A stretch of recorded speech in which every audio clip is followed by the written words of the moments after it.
starring Lee Marvin.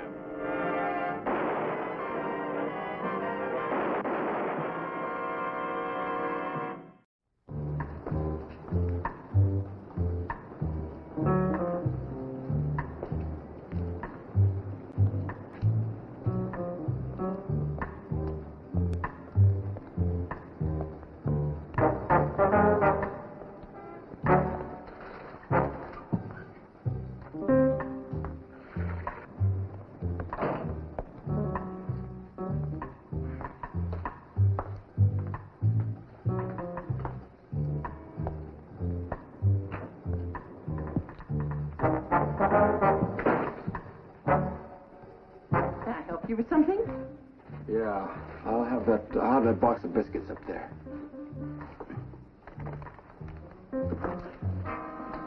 Open the register. Don't hurt me. I'm an old woman.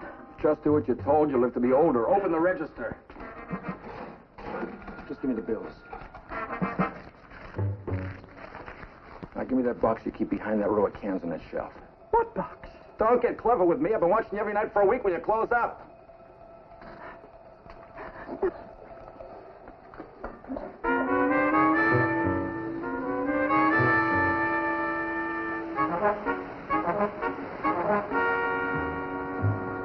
Johnny, while you're at it, get an extra pack of cigarettes for me, huh?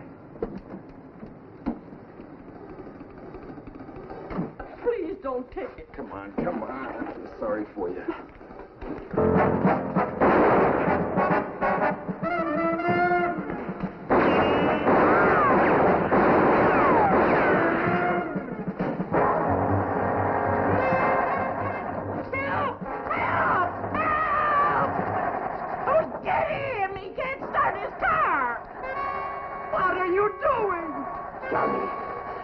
Don't die on me, Johnny. What are you doing? He's getting away.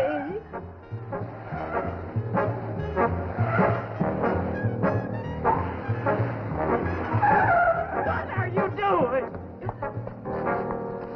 You let him get away. Call an ambulance.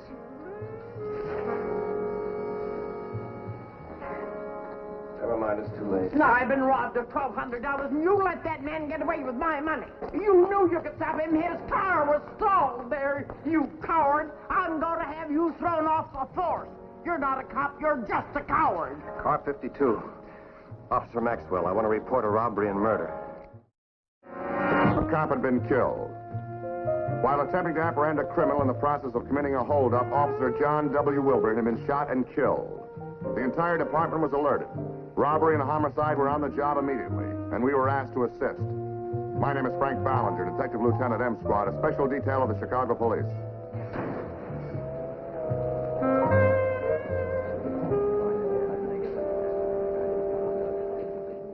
He didn't even try to stop the man who robbed me. He just hid in the doorway.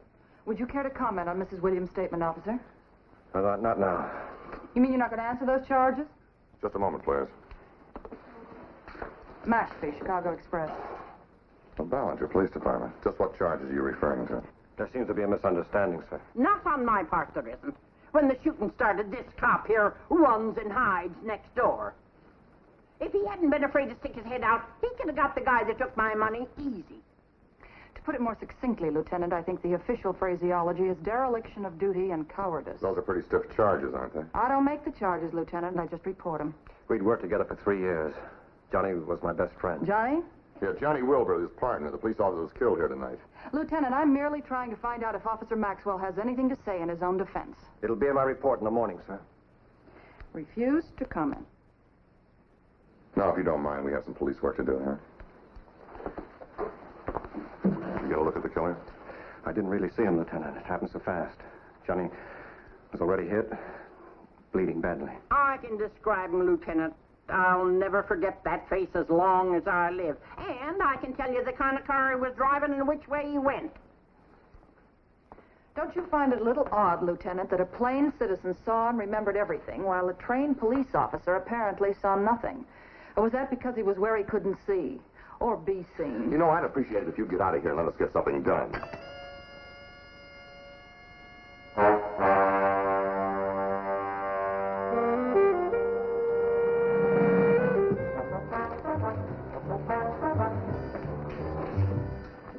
the department going to stand All still right, for Frank, this? we've all seen the article. Oh, you know Miss McAfee and Deputy Commissioner Brandon? Good to see you again, Frank. And in answer to your question, no, the department does not intend to stand still. That's why I'm here. Well, what about the statements in the paper? We've already gone over that with Miss McAfee. She only reported the facts as she saw them last night. There was no attempt to editorialize. We had a meeting with her editor this morning. He's promised his full cooperation in straightening this matter out.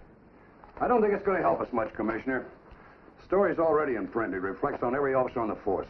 That's why it has to be straightened out one way or the other. And that doesn't mean a whitewash of Officer Maxwell either.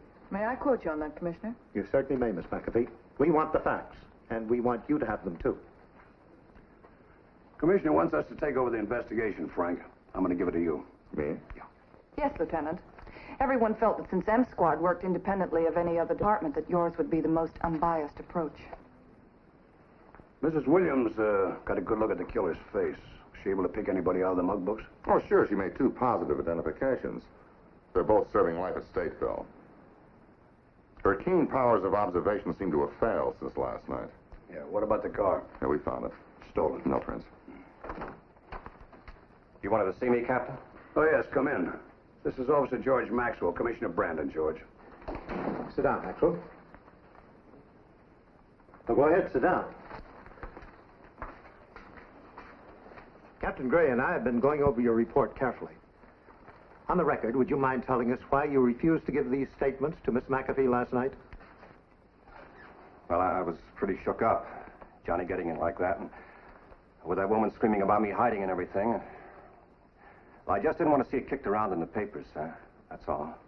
I thought it'd be best if I said it in my regular report. I see. You said that you didn't get a clear look at the suspect and that he escaped in a car. Yes, sir. Why didn't you try to stop him? I did, Captain. We exchanged fire, a couple of rounds. My gun jammed. It's all in my report, sir. Maxwell, Mrs. Williams said that the killer had difficulty starting his car and that you could have taken him easily. I think he did have trouble getting started, but, well, as I said, my gun was jammed. Can we see your gun?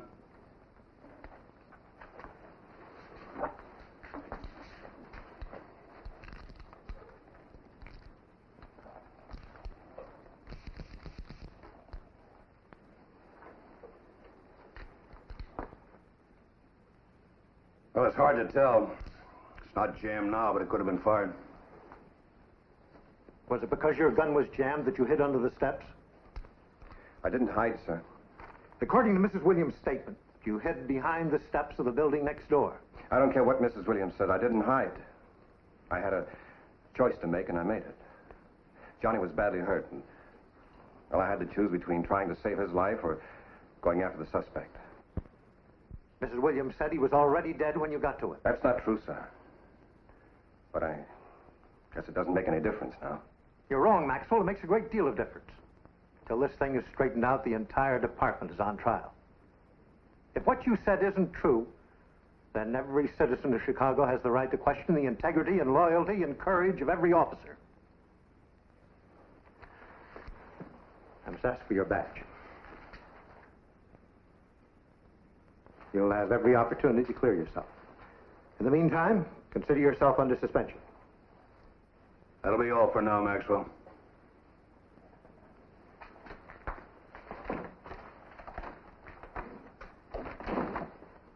Just one more thing, Lieutenant. I want Miss McAfee to go along with you on this investigation whenever possible. But, sir... I don't want anything, good or bad, kept from the press and the public. Is that clear? Yes, sir. Well, in that case, even deputy commissioners have reports to fill out. Bye, Miss McAfee. Thank you, sir. I have to check with my office, Lieutenant. Shall we meet after lunch? I don't need much.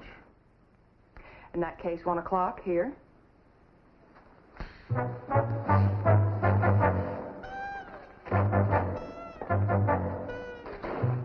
know how you feel, Frank, but don't be too hard on the girl, huh? She's only doing what she thinks is right. Sure. I first checked Officer Maxwell's personnel record. In the department 6 years, married and with one small child. He was a second-generation cop. His father had been in the department 25 years before being wounded and retired. Next, I returned to the scene of the crime, where Mrs. Williams reenacted what had taken place the night before. One thing became obvious. From her point of view, it could have looked as she claimed, that Maxwell was hiding. At 1, I picked up Sheila McAfee, and together we began where some people end, the city morgue. We checked on Maxwell's statements, that he had tried to save his partner's life. Dr. Halstead said this could be true, that there were bruises at an arterial point on the corpse, and you can't bruise a dead body. Our next stop was Officer Maxwell's home, where we met his father and his wife. George should be back soon.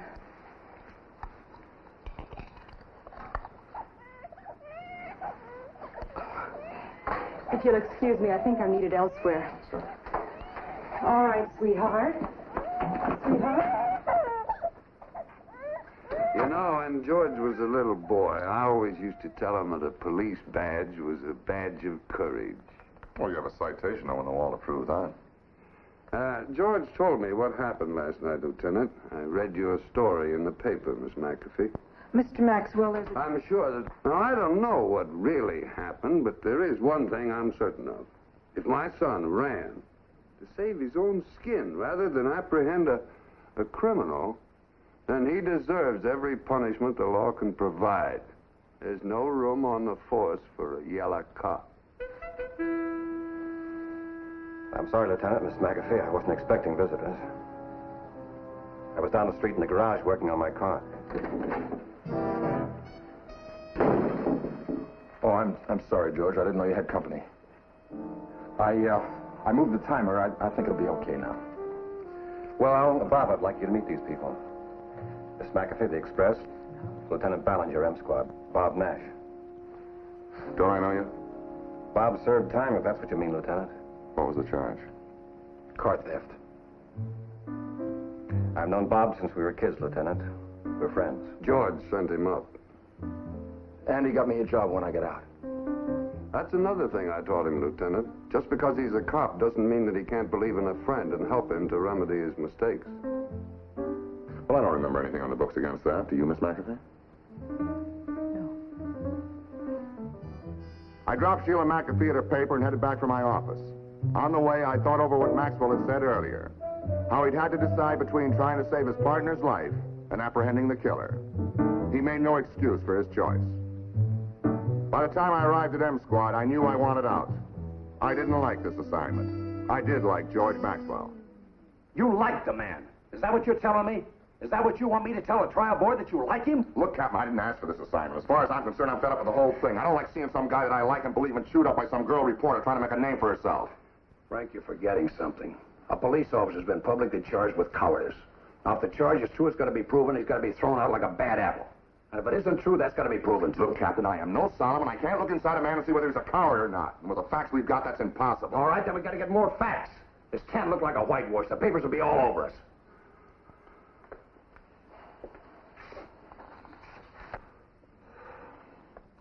The lab boys come up with anything? No. What about ballistics? Well, the slugs from Wilbur's body don't match anything we've got on file. It's too bad Maxwell didn't get a good look at the killer.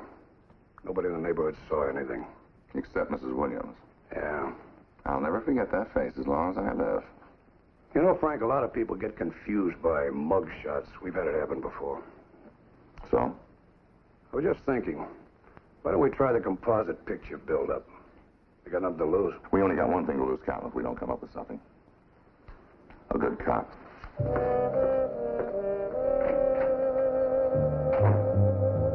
In some cases, the memory of the victim becomes our only clue to a new lead. This was one of those cases. We brought Mrs. Williams down to M Squad and explained to her how, by putting together different types of facial characteristics, a composite picture of a subject can be built. Slowly, after much trial and error, the face of our killer took shape. How's that nose? About that one? That's it. That's the kind of nose he had. All right, now, what kind of a mouth did he have? Well, it was a kind of mean mouth, a real mean. I mean, what was the shape of the lips? No. How's that? Looks very interesting, Lieutenant. How's it going, Frank? We're getting there. That's it. That's him. All right. Let's get a haircut. But he had a hat on, didn't he? Yes. Well, how about that? That's him. That's the man who robbed my store. Lieutenant? Are you positive, Mr. Williams? Absolutely. What is it, Frank? You know this guy? Yeah, I know him. I saw him just a couple hours ago. Where? At George Maxwell's house.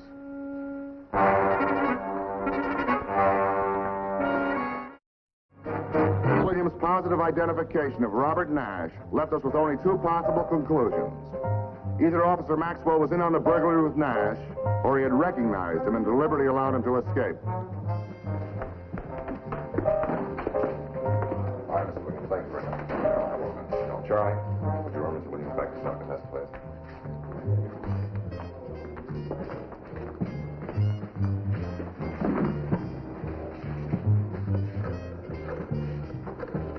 This was no longer an investigation of a police officer's possible cowardice. We now wanted George Maxwell as an accessory to murder. Lieutenant? Well, go ahead and say it. You were right and I was wrong. I hope you and your big story live happily ever after. Look, I'd like to hold that story up a day or so. That is, if you don't give it to the other papers. Why? Well, I was hoping that somehow, some way we could still prove that Maxwell wasn't guilty. You know, I can't believe after meeting his wife and talking to his father and talking to him this morning that he could do a thing like this. You know, you jump back and forth across that fence like you were playing skip rope. Oh, come on. You think you made a mistake. Can't I make one? Okay. I guess I owe you an apology. No more than I owe you. So I learned a thing or two since last night. Now, what about the story? Can you hold it up? Well, actually, we weren't planning to release the story to anybody until we cleared up the case. Can I use your phone? Sure thing.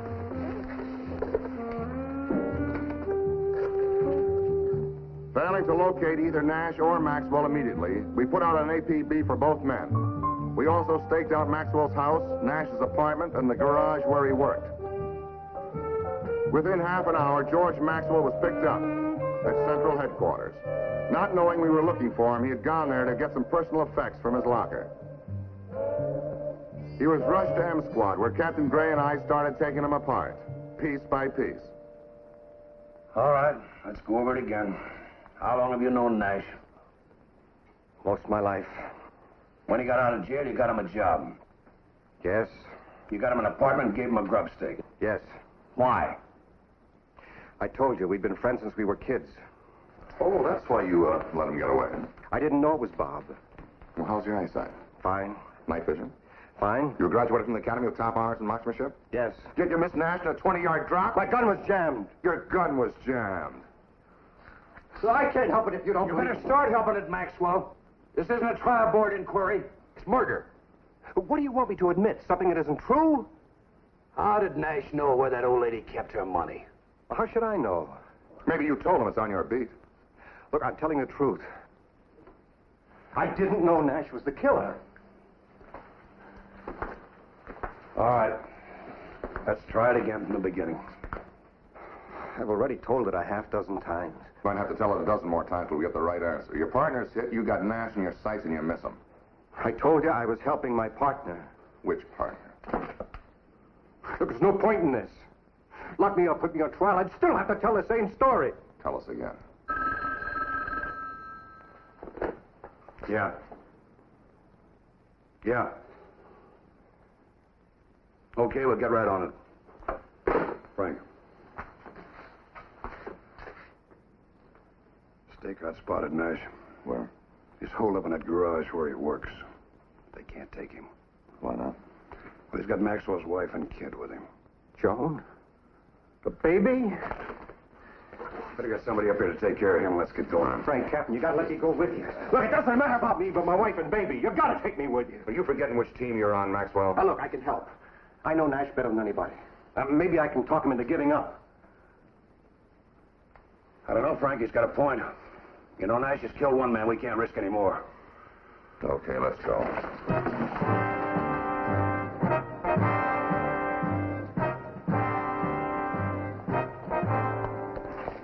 I got your message, thanks. Gee, I'm sorry about your wife and child. Are they all right? Well, as far as we know, Miss McAfee. How are you going to get them out? Well, Nash has a gun, and with a woman and child in there, who knows? Hey, coppers!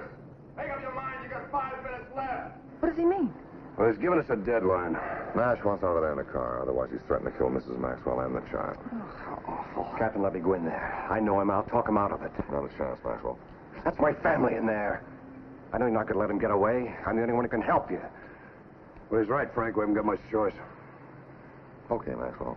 But you're on your own. We can't wait too long, Maxwell.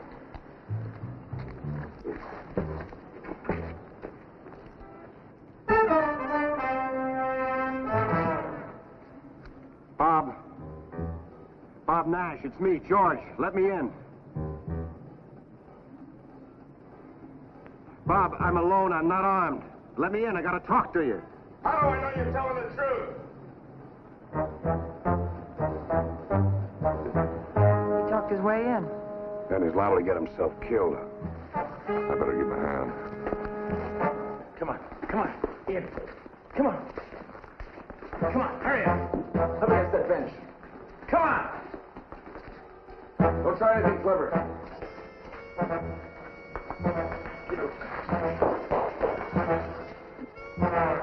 Now, George, tell me what was so important you want to talk to me about. Where's the baby? In the car. Hurry up, buddy boy. You haven't told me what was so important.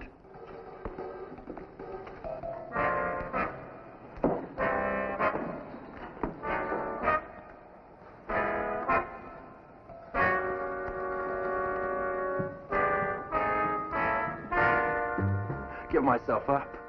You must be kooky or something. I'm a cop killer, remember? I remember.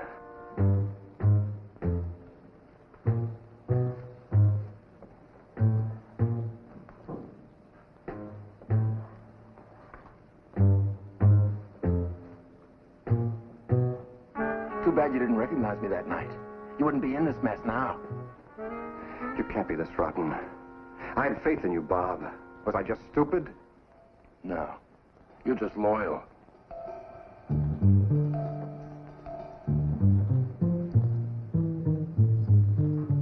You could have had me the other night.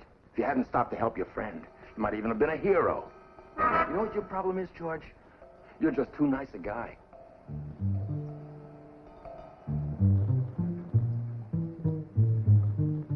Why don't you let us go, Bob? After all George has done for you. Done for me? Don't you mean done to me? Who was it took 2 years of my life when he sent me up to the pen? Who, huh? I'll tell you who. My old buddy boy, George. It was my job. I had to do it. Well, I have to do this, buddy boy. I have to get out of here with a whole skin. And I'm getting out, too. But before I do, you're going to pay me back for those lousy years in the pen. Bob. No, not you. I'm not going to kill you, George. And not the kid. I'll take him along for insurance. Her, George. She's the one. She's the one who's going to die. No! Nash, hold it!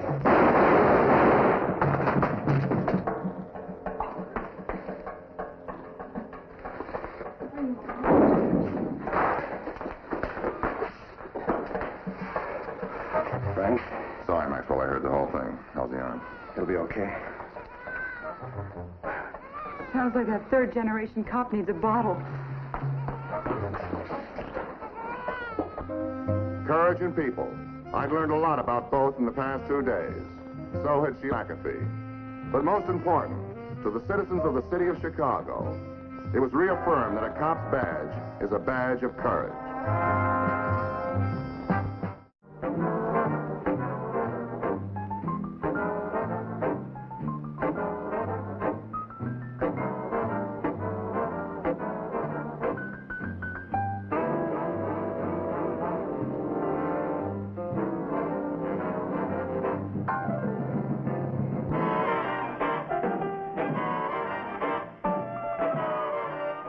Squad.